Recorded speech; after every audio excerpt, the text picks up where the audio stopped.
Identify the correct sentence in the following regarding the agricultural budget 2026-27 వ్యవసాయ బడ్జెట్కి సంబంధించి ఈ క్రింది వాటిలో సరైన వాక్యాన్ని గుర్తించండి.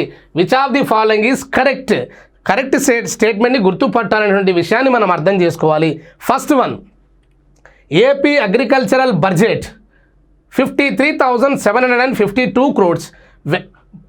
ఏదైతే మనకు ఆంధ్రప్రదేశ్ యొక్క 2026-27 బడ్జెట్లో వ్యవసాయ రంగానికి కేటాయించిన కేటాయింపులు 53,752 కోట్లు. ఇది కరెక్టే.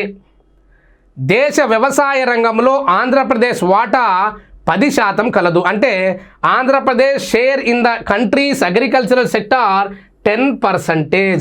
వ్యవసాయ రంగంలో ఆంధ్రప్రదేశ్ యొక్క వాటా ఎంత ఉందంటే 10% అనేది ఉన్నది. ఇది కూడా కరెక్టే.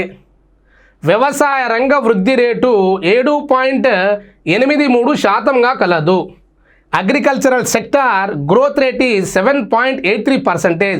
ఎస్, లాస్ట్ మన బడ్జెట్తో మనం చేసుకుంటే 2025-26తో కంపేర్ చేసుకుంటే మనకు వచ్చినటువంటి ఈ గ్రోత్ రేట్ ఏదైతే ఉందో 7.83 అనేది కరెక్ట్ అనే విషయాన్ని విద్యార్థులు గమనించాలి. Next, 310 crores allocated under the investment subsidies.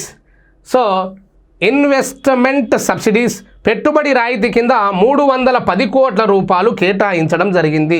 ఎవరైతే పెట్టుబడి రాయితీ కింద అంటే మనం ఏదైనా నూతన పరిశ్రమలు కానీ ఏదైనా నూతన స్టార్టప్స్ ఏదైనా స్టార్ట్ చేయడం కోసం ఏదైనా మనం పెట్టుబడి పెట్టి మనం ఏదైనా పరిశ్రమను నెలకొల్పాలంటే ప్రభుత్వం ఇచ్చినటువంటి ఏదైతే సబ్సిడీ ఉందో రాయితీ ఉందో ఈ రాయితీ కోసం కింద ప్రభుత్వం 310 కోట్ల రూపాయలు కేటాయించడం జరిగింది. సో ఇది కూడా కరెక్టే. సో ఇచ్చినటువంటి ఈ యొక్క ఆప్షన్లలో అన్ని కరెక్టే కాబట్టి A 1, 2, 3, 4లో 4th one is the correct answer. All the above are correct. ఇచ్చినటువంటి పైన అన్ని అంశాలు సరి అయినటువంటి విషయాన్ని విద్యార్థులు గమనించాలి.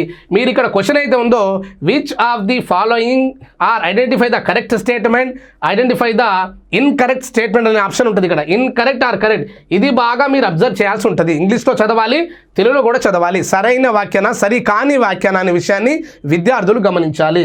ఇచ్చినటువంటి ఆప్షన్లో సరి అయినది కాబట్టి all of the above correct answer.